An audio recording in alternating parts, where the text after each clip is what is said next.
Welcome to Kindred, hosted by me, Kate, and my sister, Jen. In this podcast, we explore our human relationship to animals and nature.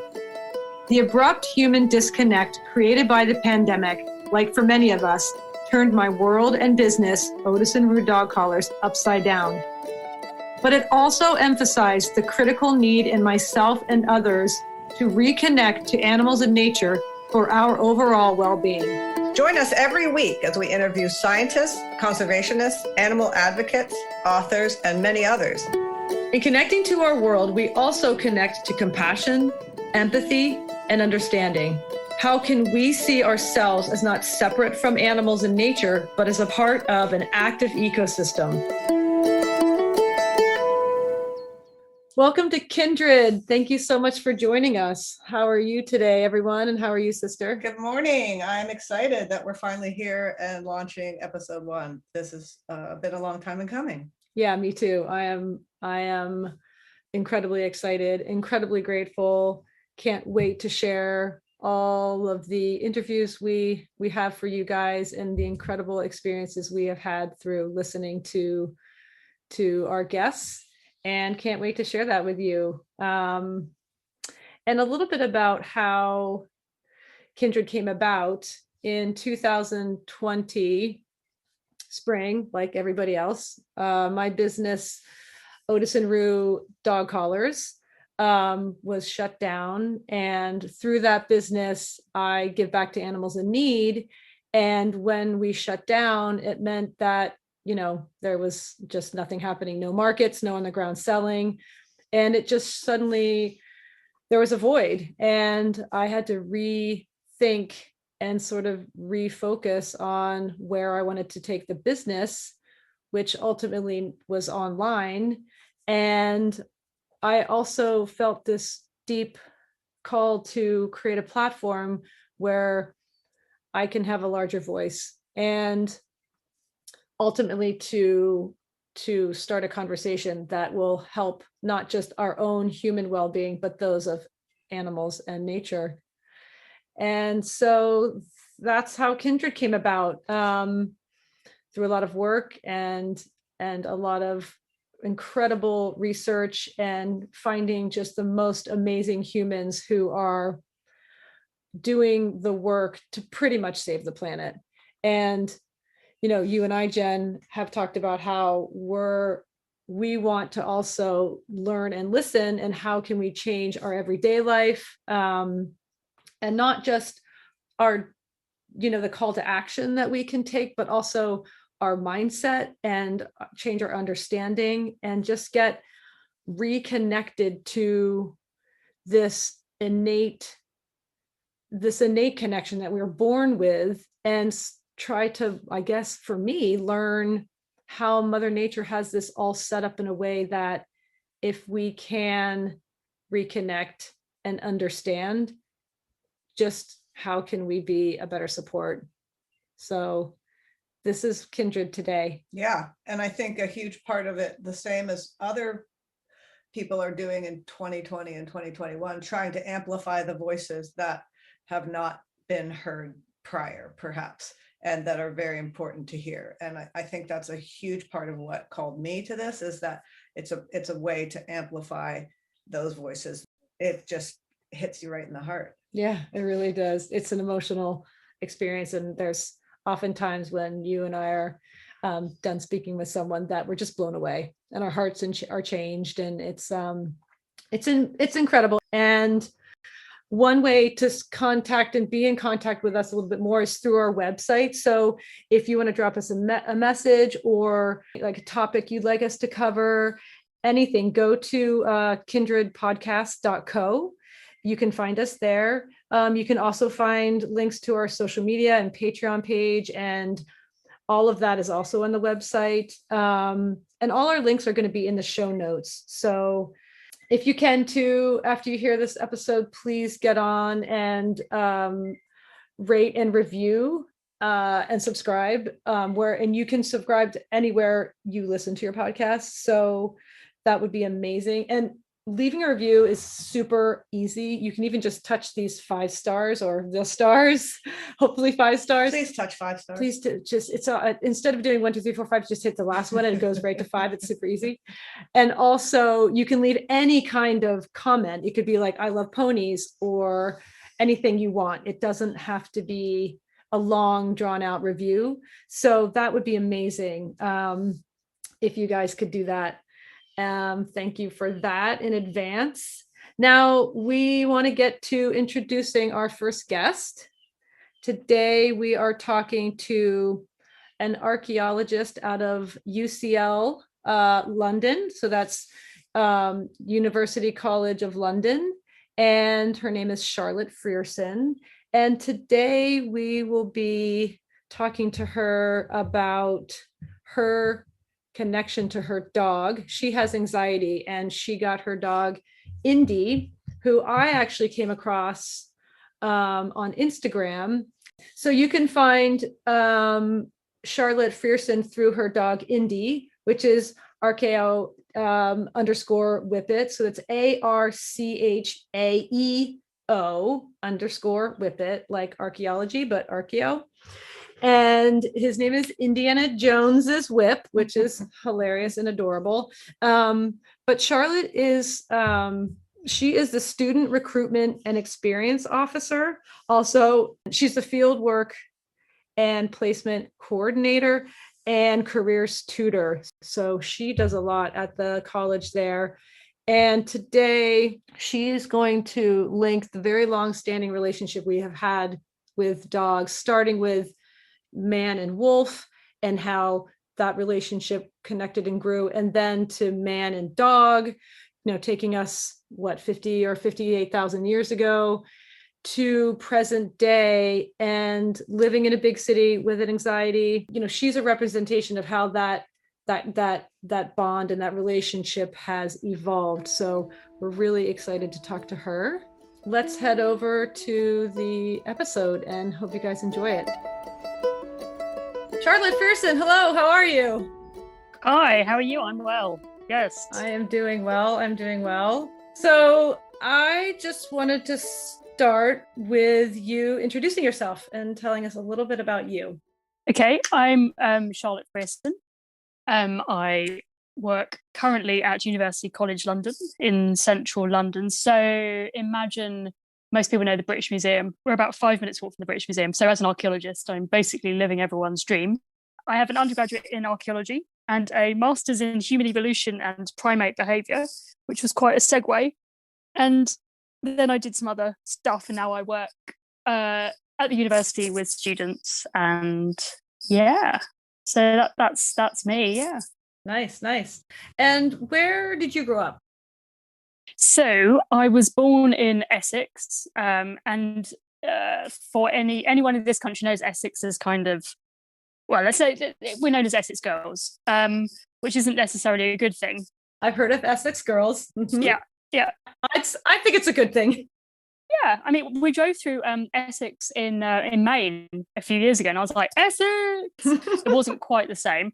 But yeah, I was born in Essex, and then we moved to the Middle East. So we moved to Bahrain with my dad's work because he was in the Merchant Navy, and we moved out there. And I must say, I like the sunshine, and I think living in the Middle East when I was a kid ruined my life because of all the sunshine.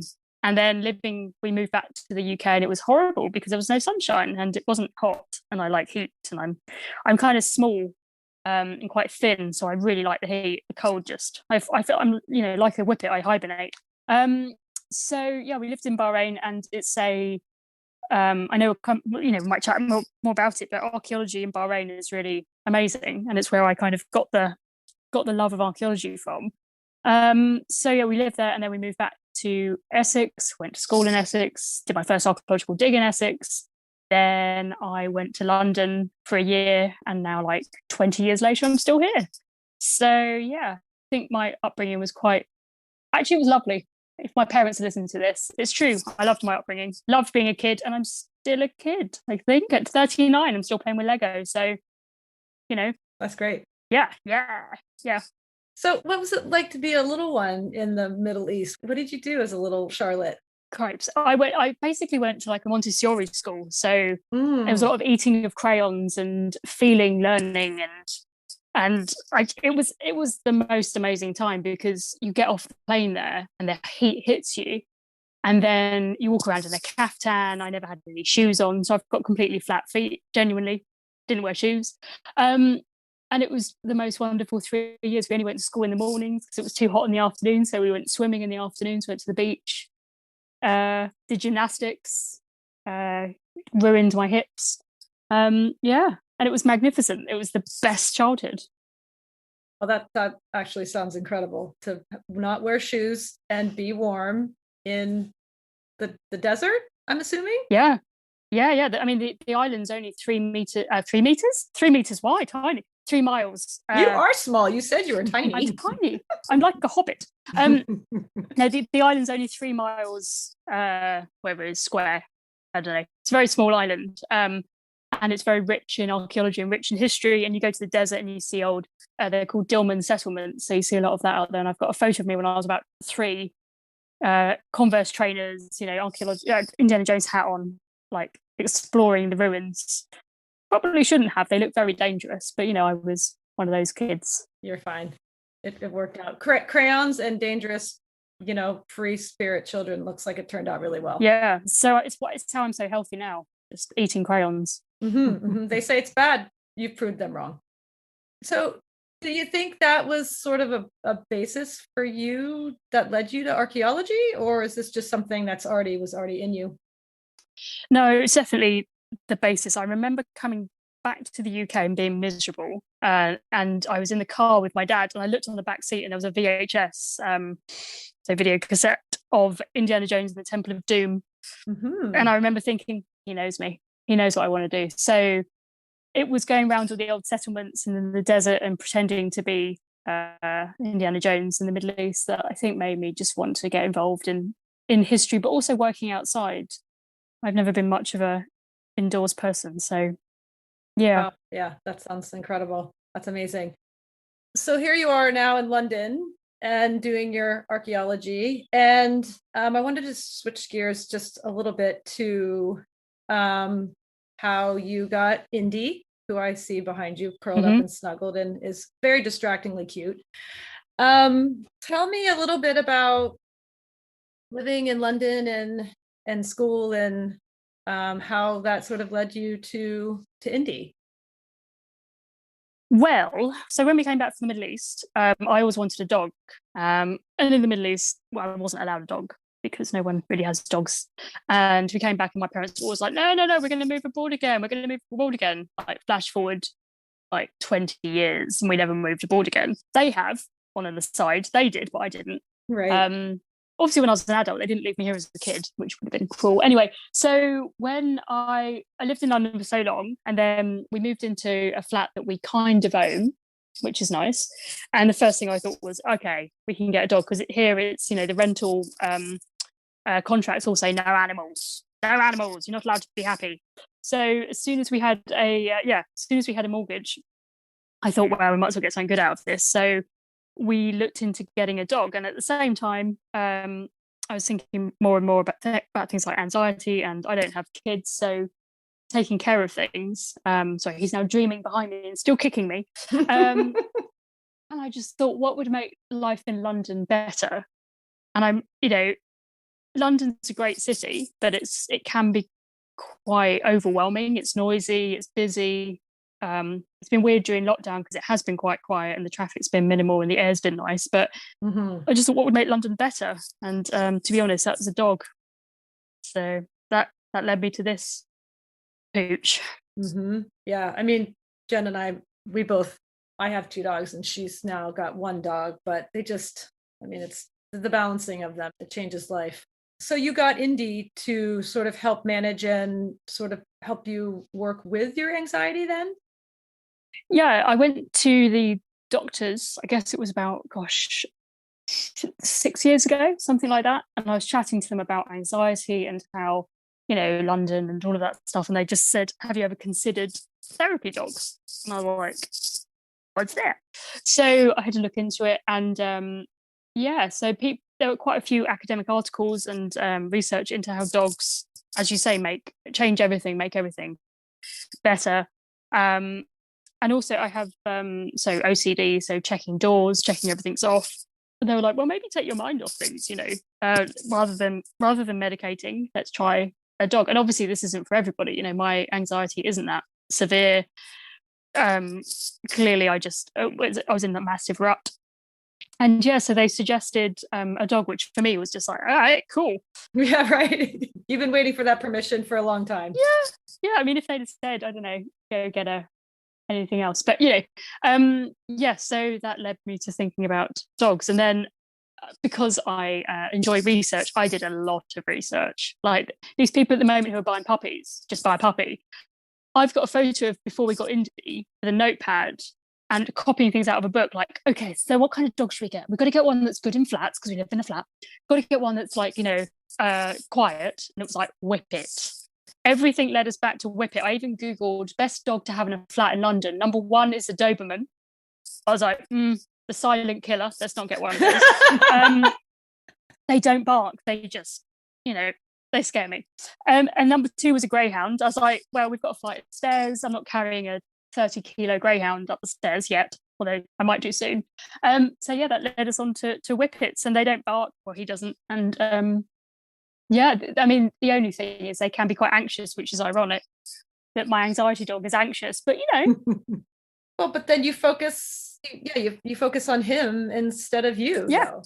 Exactly. His anxiety takes you out of your own sort of moment of OCD or anxiety and focuses you on him. And that's in a really good positive, there's an exchange there too. It's not just about what the focus on him, it's he gives back, and then there's a whole little relationship there, which is really sweet, really, really sweet.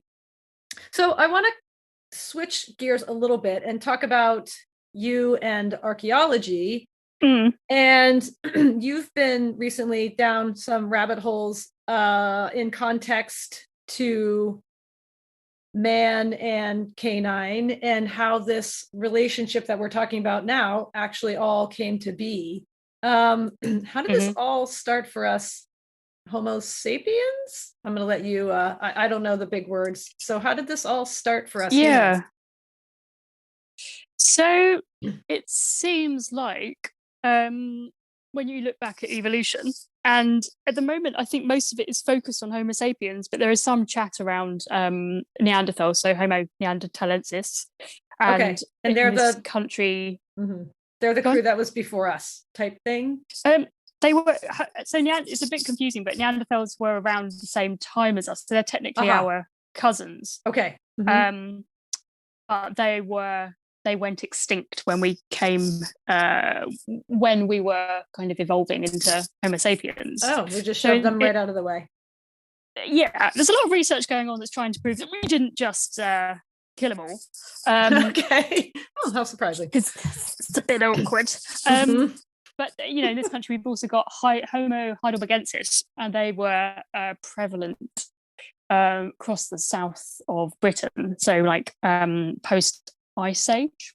Okay. And then you've got the kind of the researchers are looking more and more about the kind of symbiotic union of wolves and humans, and more you look at some grave sites and you can see, like at Boxgrave in the UK, you can see there's humans buried alongside, well, not alongside, but around the same time period as wolves. So it's not necessarily they were buried together, but they were certainly there at the same time. So it doesn't say that they were together, but we know that they were there.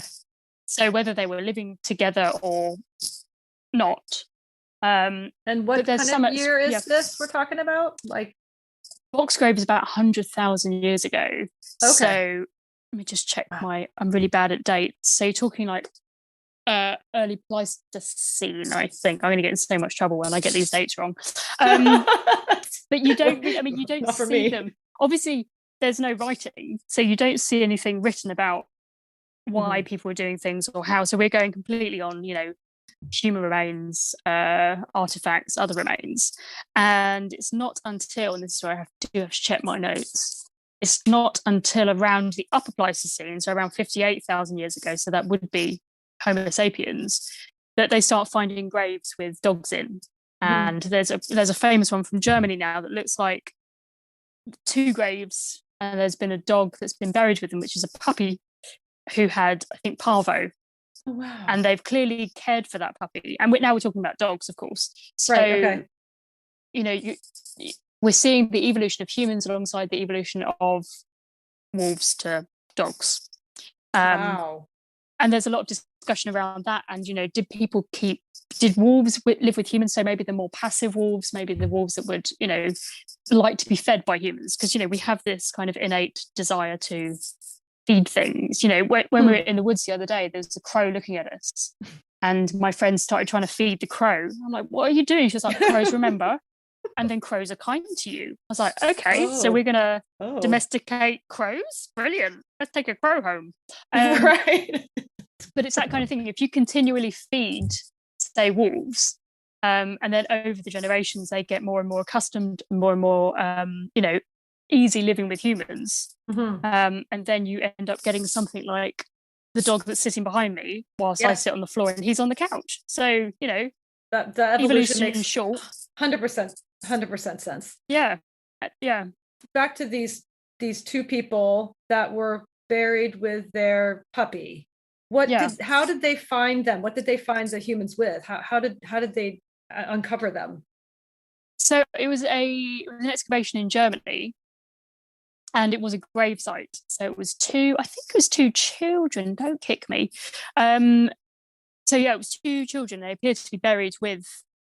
So I think it was just a chance excavation, because that's generally how things work in archaeology, that we have to excavate, you know, like a car park, and we find Richard III in a car park in Leicester. Of course. Standard car parks and farmers. This is archaeology. Exactly. Actually, it turns out. Exactly. I mean, watch The Dig on Netflix. You know, she's found a big mound in her garden. What is it? Sutton Hoo. Don't worry about it. Big old Viking burial. God's sake. Sorry, Anglo-Saxon burial. So they were probably just doing an excavation, and they just came across these burial sites. And then, as archaeologists, we look at all the burial goods and what they're buried with, and they just happened to be buried with a puppy that they'd clearly kept alive. And the important part there is that they kept it alive, which shows that they were caring for it. I mean, you know, when we think about it, 58,000 years ago, it's a drop in the ocean. So these people were not any different to us. They were humans. Our brains were very similar. Just because they didn't have iPhones doesn't mean they weren't as intelligent. Probably in a way more so, because they had to, you know, live outside and, you know, fend for themselves. But it's interesting the way we look at dogs now, like you were saying about, you know, looking at the dog and kind of just getting lost and going gooey over the dog. It's this. I was in a queue yesterday for a coffee, and this man was holding a golden retriever puppy in his arms like it was his baby, and he was kind of doing this with it, kind of like you hold a baby and you just shake it to sleep. And I was like, wow, we've all been there. Is he actually burping the baby, or I think so. Yeah, right. I think so. Yeah. So now, and if you found these 2 people with a puppy in Germany, this has to be happening other places too. Yeah, absolutely. I think you know, looking at now how we feel about dogs on the planet, and you know, if I see a picture of a stray dog in Spain, all I want to do is go and rescue it. And that's true for most of the human population. I mean, obviously there are people that don't like dogs, but we don't trust them. So that's true. That's true. You know, as I say, we haven't changed that much. So in the same way that we like having animals around us, and that there's something around the way we feel about dogs and the way dogs look at us. And there's a really interesting study about dogs' eyebrows, and obviously they don't technically have eyebrows, but how when they look at you and they give you the puppy dog eyes to get food, you see that wolves don't have it, the wolves that we still have, and equally things like huskies don't have it. So huskies are very much, you know, kind of more wolf-like, and I've never been keen on huskies. They've always scared me a little bit. But when I look at Indian, he looks at me and he lifts his little eyebrows, and I'm just like, I will give you whatever you want. If you want a snack, if you want a cuddle, I don't know, but I'll give you whatever you want because of your stupid eyes that are just loving me. Oh, yeah. And it's that. And then you start thinking about how, okay, so a dog did that. The human's like, wow, I'll give you everything. The dog's like, I've got everything. What am I going to do? And then they breed from it. And all the puppies are like, wow, we've got everything. What are we going to do? Stay with the humans. So it's the same kind of feelings around dogs that I think have always been there. Yeah, it is quite a connection. And it does feel like it's an old connection, doesn't it? Because there's a deep sense of continuity there. And I couldn't live without them. So how or why did you introduce Indy to your work life? How did that come about? So I like to call this my ultimate work win of whatever. So I've been in my job for 12 years. And before that, I was a student in the department. So I carried on. And my role at the moment is, it's a bit of a weird one. It's something like, I'm careers tutor. I know that. I'm careers tutor in archaeology. So it's the University College London Institute of Archaeology, so the UCL IOA. I work with students and I work with incoming students. So I tend to do outreach across the world for archaeology programs. I do field work, I do well-being, which is the important part of where this is going. And my role is something really weird, like student experience officer. I don't really know what that means, but I think it means that I do many different things. So I do all the social media stuff. So I went to my boss one day and I just said, look, the doctors suggested maybe considering the dog. Now, I don't, we live in a flat and we got in touch with the people in the flat and they were like, you can only have a dog if it doesn't bark. If it barks once and someone makes a complaint, the dog's gone. So I was like, no, that can't work. So I was like, okay, let's, I have to take this dog to work. So this will only work if I can take the dog to work. And I walked to work anyway. So I was like, boom, walk to work, walk home, exercise, dog. And I spoke to them at work and they were like, no, that's not going to fly. So I was like, okay. So I walked away and I thought, well, they're academics. So I looked up every single paper that's been recently done, especially across North America, about the effects of having a dog in your workplace. So places like Google and I think probably Patagonia do it, and I think Apple do it as well. They allow you to bring your dogs in, and they look at the effects of having them. And it was something like a increase in productivity of like 80% when people were happier. So shocking. I took this to them and I know it's amazing, isn't it? People were happy. So I took this to them and I was like, okay, so I think this can really benefit the students. I think if I train him as a therapy dog, which turned out to be not a lot of training, he's very much a therapy dog. Anyway, I was like, if he gets a therapy dog assessment, which is in this country through a company called Pets as Therapy, and then they work with NHS, they work with schools, they work across lots of different, you can go into like care homes, that kind of thing. And they were like, okay, we'll consider it. So they went away and they literally had to speak to the head of the university, our provost. And they came back, they were like, well, some of them think that, it's a bad idea in case he mauls somebody to death. And I was like, fair. That's fair. I try not to get a dog that does that. And it was kind of decided. I know. Don't maul someone and don't. That's one more vote against the Doberman, right? Yeah. Right. When I was like, Silent can I killer. get a Doberman? Yeah, we get a Doberman or I don't know, some kind of, I don't know, a wolf. Can we get a wolf? I'm getting a whippet, sort of like getting a cat too, in some ways. Exactly. It really is. I mean, the only person that lost really was me, because I looked into all of it. I was like, boom, okay, good natured, doesn't bark, really good with humans, cat-like. But I didn't think about the fact that he doesn't like walking. And I was walking him to work one day and he was really like stalling and just looking at me like, I hate you, because it's 5 miles each way. And this man stopped me. He went, this man just went, hello, you do know you've got a whippet? And I just looked at him and I was like, I see what you're saying. Yes. Oh, that's hilarious. He's like, I didn't know they running didn't like or walking. sleeping. I was like, yes. Yeah, that's running or They don't sleeping. Oh, it's not exercise. It's just Yeah. walking Gosh, that's is so a waste funny. of time for them. Oh, Yeah. okay. Yeah. Interesting. So he just looks at you like, oh, and then so I had to carry him a lot in the early days, which I think then ruined it now, because he's 20 kilos and he looks at him like, could you carry me? It's like, Oh my "No." gosh. I that's thought you were going to hilarious. say then you started jogging to work instead to make him happy. Oh, wow, we tried that once. We tried jogging together and I tripped over him and we both ended up on the floor together. And he said, see, that Oh. didn't work out well, did it? Just carry Stop me, Mommy. running. So we just need to take a quick little break and we will be right back. Hey guys, I wanted to tell you a little bit about Otis and Rue dog collars. We design and produce high quality, small batch dog collars with adorable matching keychains and super cute dog bandanas. We use new ribbon, vintage ribbon, and 100% cotton and wool fabrics. Our styles are one of a kind, and we always design with 3 priorities in mind: quality, style, and comfort. And don't forget, we give you a free matching keychain with your dog collar so you can always match your pup. We are passionate about giving back to our animal community, so with every purchase, we give a portion of proceeds to animals in need. We care deeply about the organizations we support, and we will always keep you up to date on who they are. Go to our website, otisandroo.com, and check out our merch and help support our favorites. That's otisandroo.com. otisandroo.com, where we design to create connection. All right, now back to the interview. But so I got permission, and basically they said, let's see how it goes. So again, it was a bit like the flat situation. If he barks or if he does anything that's crazy, we might have to rethink the situation, which was fair enough. But luckily, from day one in my office, I have an office on my own, so it was all very handy that I'm on the ground floor of our building.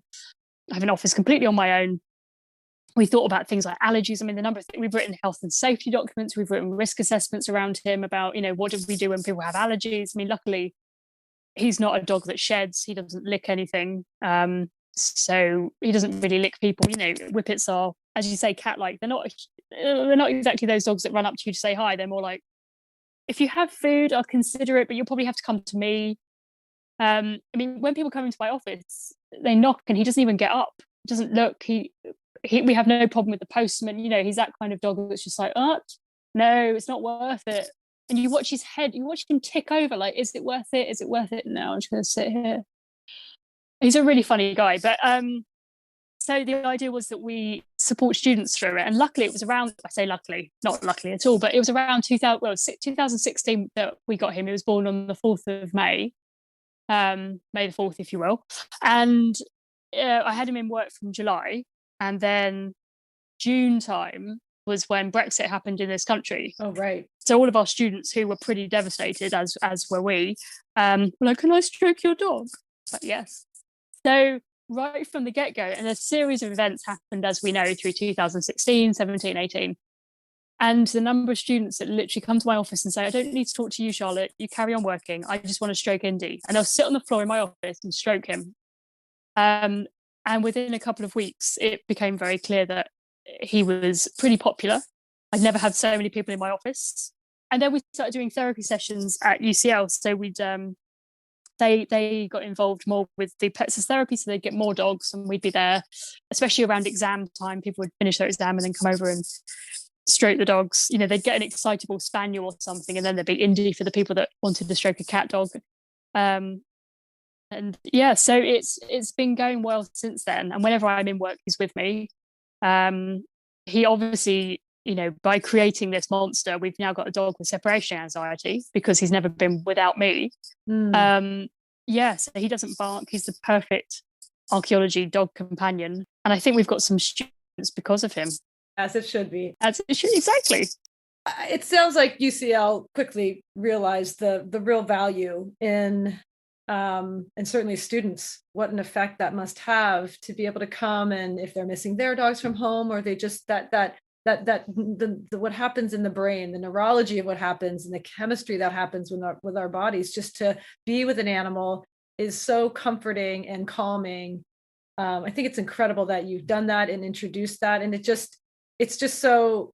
It seemed inevitable that was all going to work out really well. It sounded like you had the feeling and you're going for it, and it's such a grounding addition to academia, and it's stressful being away from home as a new student, possibly in a new culture. Well, and I don't know what it's like in Britain, but I mean, I have kids who are almost done college now, but it's been a thing for the past several years that they bring in dogs at exam time. They bring in dogs. That's a thing they do. Oh yeah. And so it's part of the curriculum in a lot of places now. Is you have your exam, you're stressed, you go hang out with puppies. And sometimes, puppies can be more stressful for some people, especially if you're not a dog person. So a dog that's more like a cat is for someone who maybe already struggles with anxiety. Having something jumping at you might not be great. But anyway, that's a thing that in the States, at least, is it's well recognized, and it happens a lot of places. Maybe not people taking their dogs to work yet, but I don't know if that's true, but definitely bringing dogs in at stressful times for the students' sake.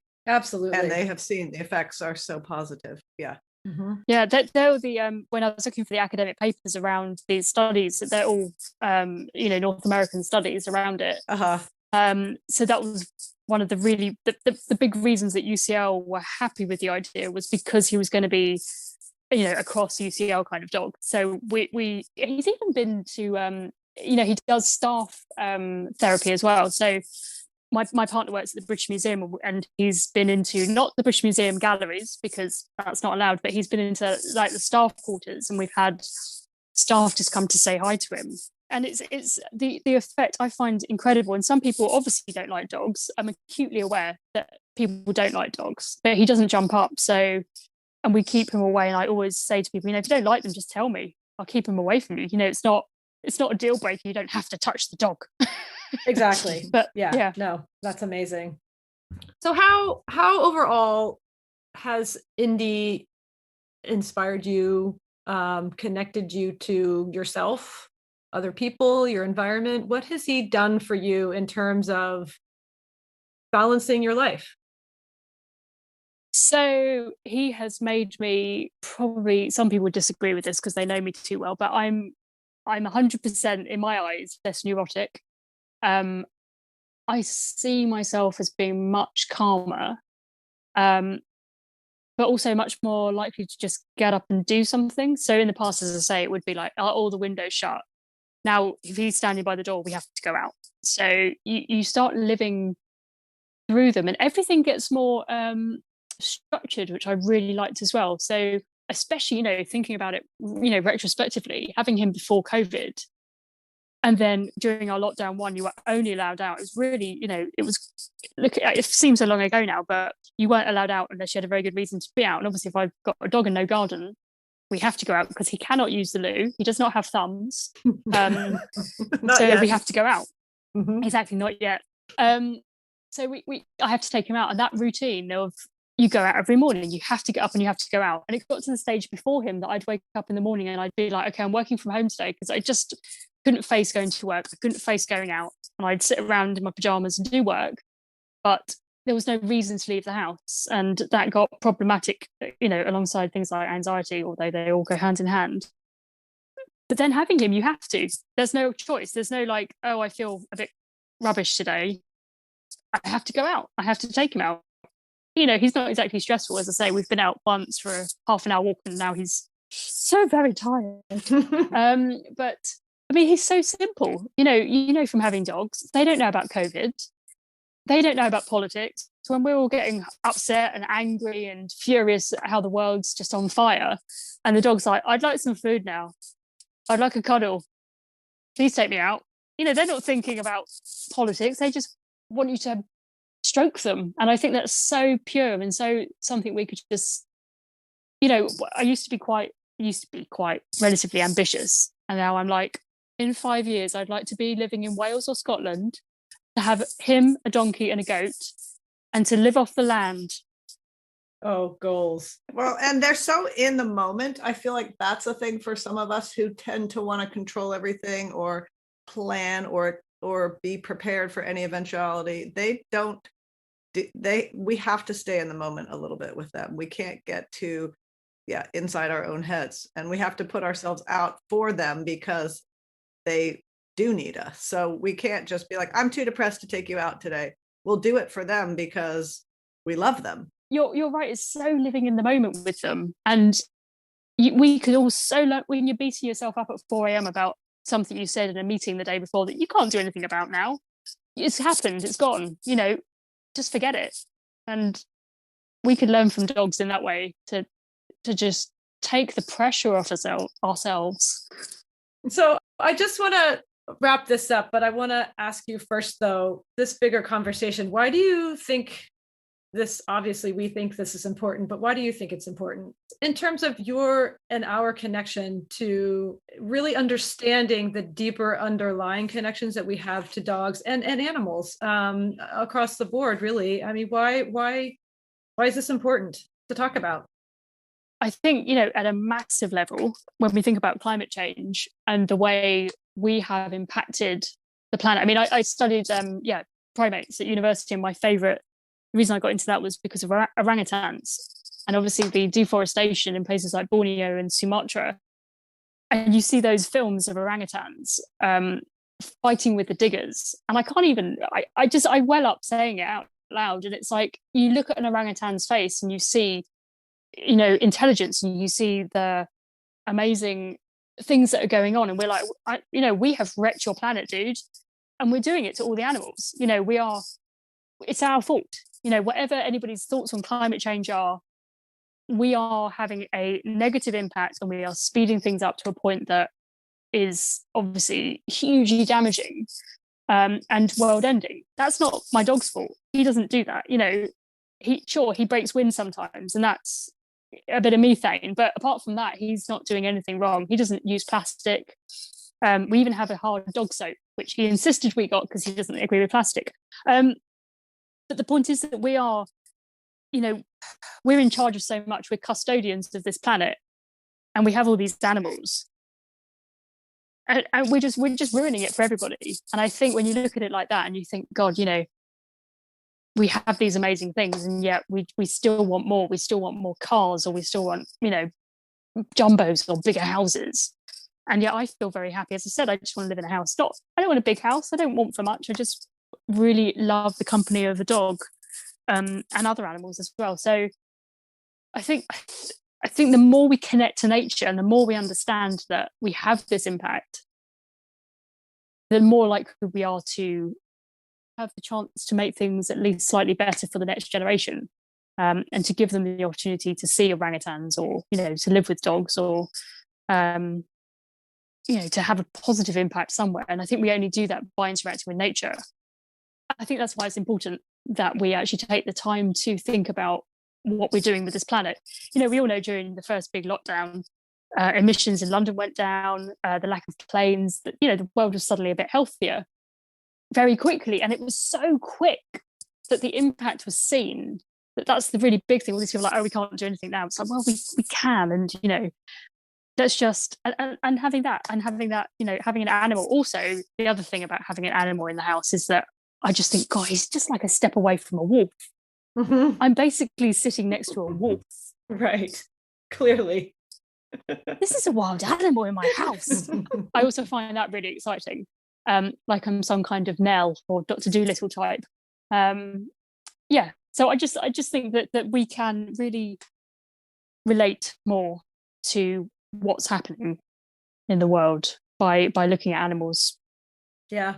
Well, it's beautifully said. And I appreciate hearing your perspective. And we, of course, completely agree. And I'm still a little tripped up by your orangutans fighting off the people who are destroying their stores, but that's for another time. The tissues, thank God for tissues here. I'll get them in a second. But Charlotte, thank you so much for chatting with us. We really appreciate it. Thank you. Thank you for inviting me on. Yeah, it's just so interesting to hear you're connecting archaeology to your present day experience with Indy, and how just the whole continuity of it is just incredible. Well, thank you so much, Charlotte. We really appreciate it. Thank you.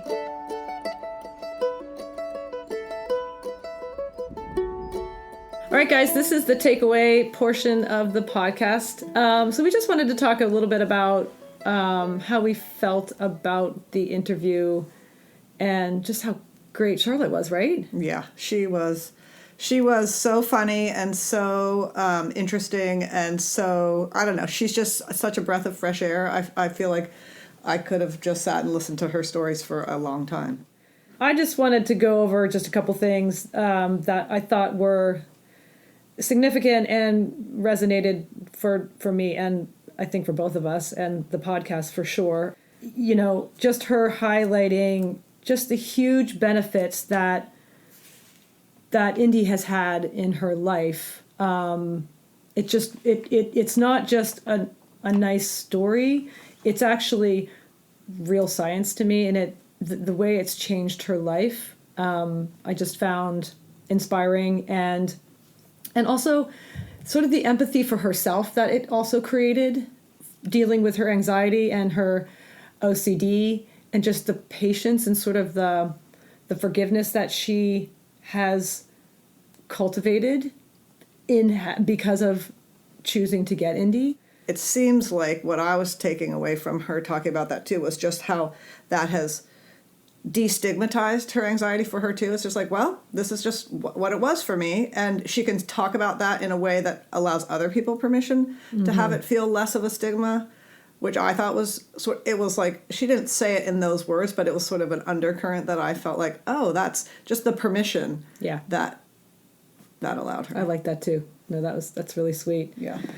And just a couple things that she had said, you know, having Indy, just there's a list, literally, you know, 100% less neurotic, much calmer, more likely to get up, and was far more motivated, more structure. She loved all that.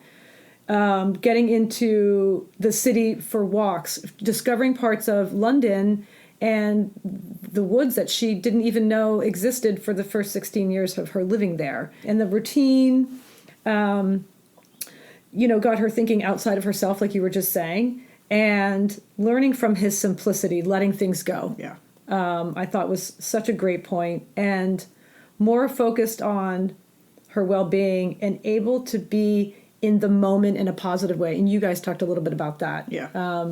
Staying in the moment, and permission, forgiveness, moving on, and just overall less critical about herself. It's great. Yeah, and like when she said, like when she was walking with him and this guy's like, you know, you have a whippet, right? Like when he was not wanting to walk, and just how the connection to a total stranger too, with humor, and just like, you know what you have there, right? Like it's like that was a connecting, bonding, and that sort of diffusing of any, like sometimes strangers can make us feel anxious, but just that how it connects us to other people in ways that we don't even expect, because, you know, you can talk about the dog because that's a safe thing where you wouldn't just randomly say something to a stranger. They would probably think you were weird. It was just an interesting thing, that thing, and how that humor just like diffuses and connects. That was funny. That was really absolutely. And it was like a kind exchange, right. You know, just a funny, and when she's talking about the guy holding the golden retriever, like you're jiggling the puppy around, like what's happening, but it's funny and it's cute, and it's connecting. Just for a moment, a lighthearted moment with another human because of your dog. And she also talked about how, you know, that we are custodians of this planet, and she's a custodian of Indy, and therefore then she's going to care more, like we all do, if we can care more about our backyard, our community, and then be more aware of what's happening in these ecosystems. It's going to extend and extend and extend. And not only be more aware, but really take on the fact that it's our responsibility. It's actually if we don't think it's our responsibility, we're just lying to ourselves, because Indy's not using plastics, and like she said, sometimes he breaks wind and has a little methane gas, but I mean, he's not doing it. We're doing it. We're ruining it. So it's like, the point is that sometimes it wakes you up to the responsibility because you all of a sudden see it in your own life, whereas it's easy to just be oblivious and go through life just throwing more trash away and buying bigger cars and having bigger houses and da-da-da-da. And like, because you don't stop and think, but just that it's a wake-up call when, oh, this animal's completely dependent on me. Right. I have a responsibility now. It's not just I want him to love me. It's like I need to be a steward of this whole thing. That was very interesting too. And you're that how empathy and responsibility go hand in hand, and compassion and caring. Also, I feel like the other side of that is responsibility. Yeah, it's not just enough to love animals. We have to actually take action. So thanks, guys, so much for joining us in this episode with Charlotte and Indy. Cheers, guys. Lots of love. Kindred is hosted by me and my sister, Jen. Produced by Kat Gaddy and myself. Sound production and editing by Dan Cooper. Original music by Ellie Grace, and our Kindred artwork was created by Lindsay Coffin. Please subscribe, rate, and review wherever you listen to podcasts. And feel free to contact us through our website, kindredpodcast.co, where you can also find all our links to our socials and Patreon page.